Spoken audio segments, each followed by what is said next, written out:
Ahmed Tinubu, ably represented by the Vice President, Senator Rashid Latif. We thank God Almighty for your life and all the things you're trying to do for the betterment of our nation. And with all the traditional leaders and all the religious leaders that are here, distinguished ladies and gentlemen, Your Eminence came to this podium and said he will adopt what I will say, despite the fact that he has not listened to what I will say, but he will adopt it. Well, I will say you're on your own, but I will say something now. When did you get the spiritual powers to switch off the lights in this auditorium? So, chairman of EFCC will actually scrutinize you, and I will be a witness. We are the problems of actually the mirror that OONI of IFE. We put your to repeat this message. the president, the father of our nation, Ashwani Bola Ahmed Tinubu, ably represented by the Vice President, Senator Rashid Latif.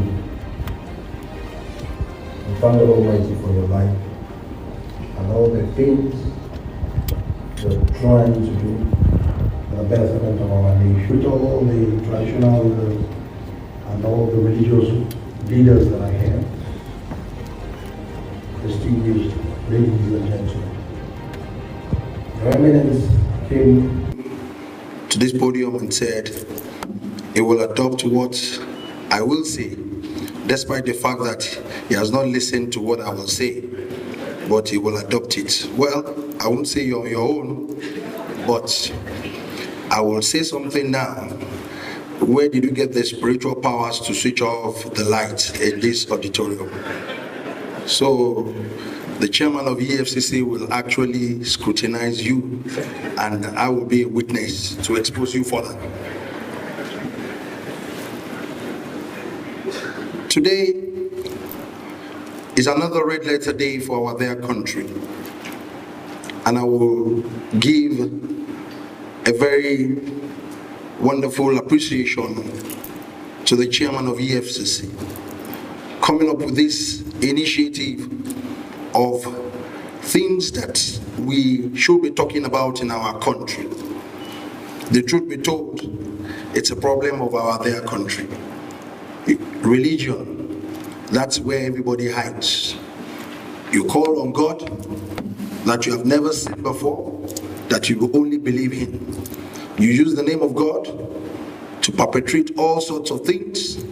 After doing it, you run to churches and mosques and various traditional organizations, and you continue to use the name of supreme being that you have never seen. God is there, we are here. What are we all doing? We are the problems of this country.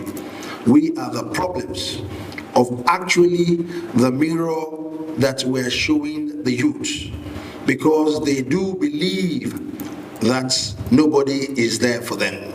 Nobody is standing for them.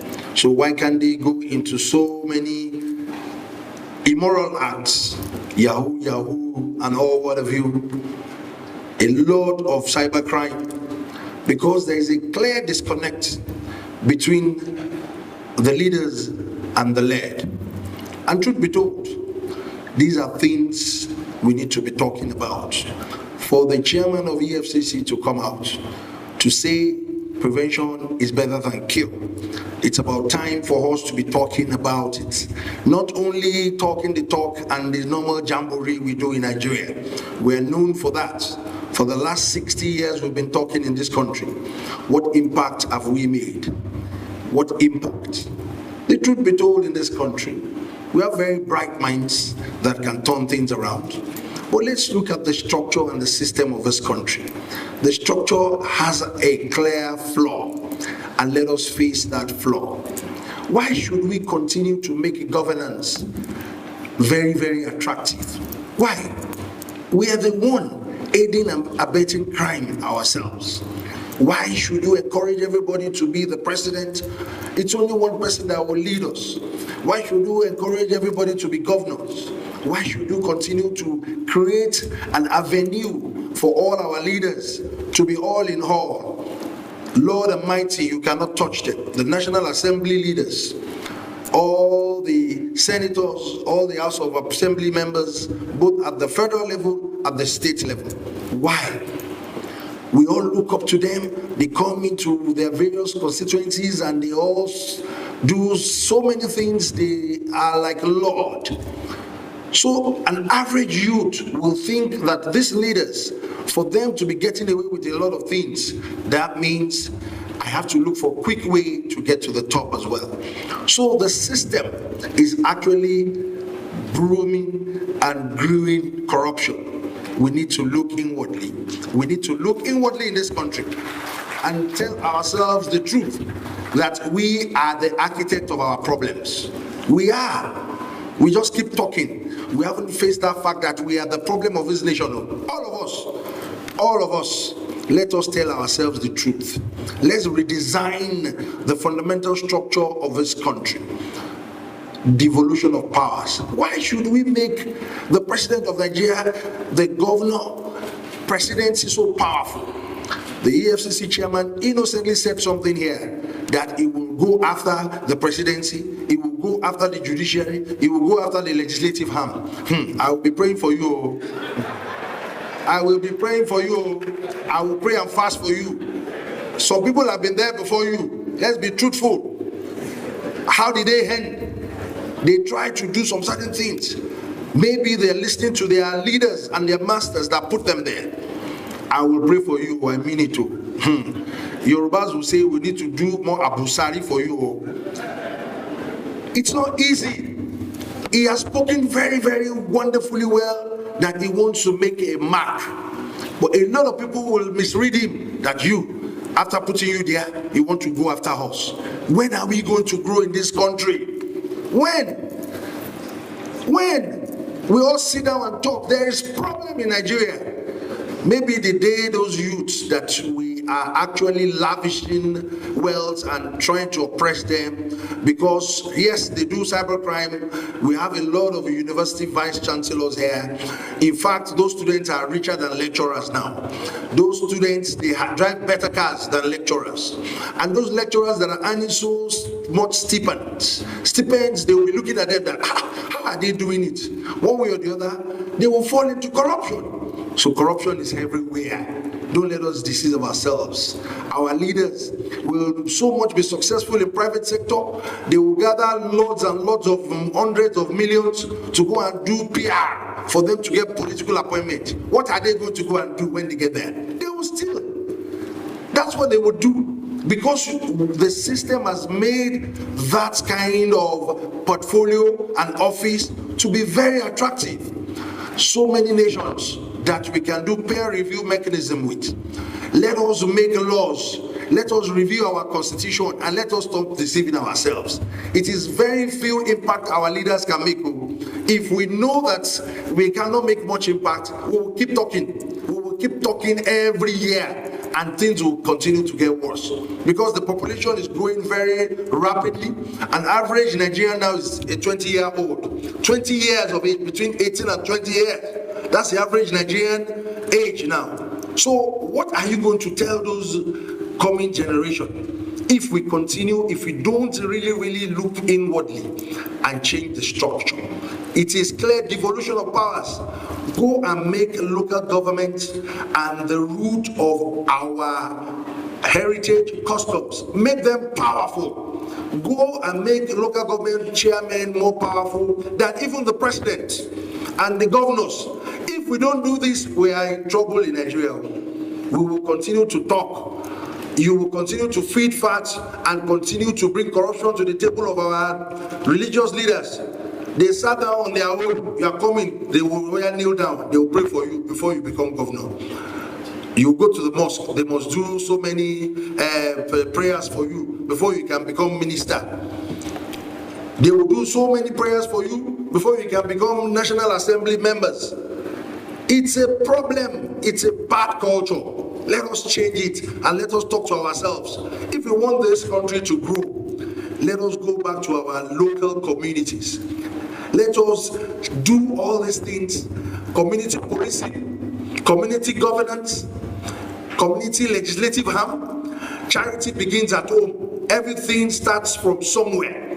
The way you groom your youth is what they will meet in the future. At some point in Nigeria, some places in Nigeria, we don't hear of banditry. There is nothing like that. If you steal government money and you come home, they will send you back.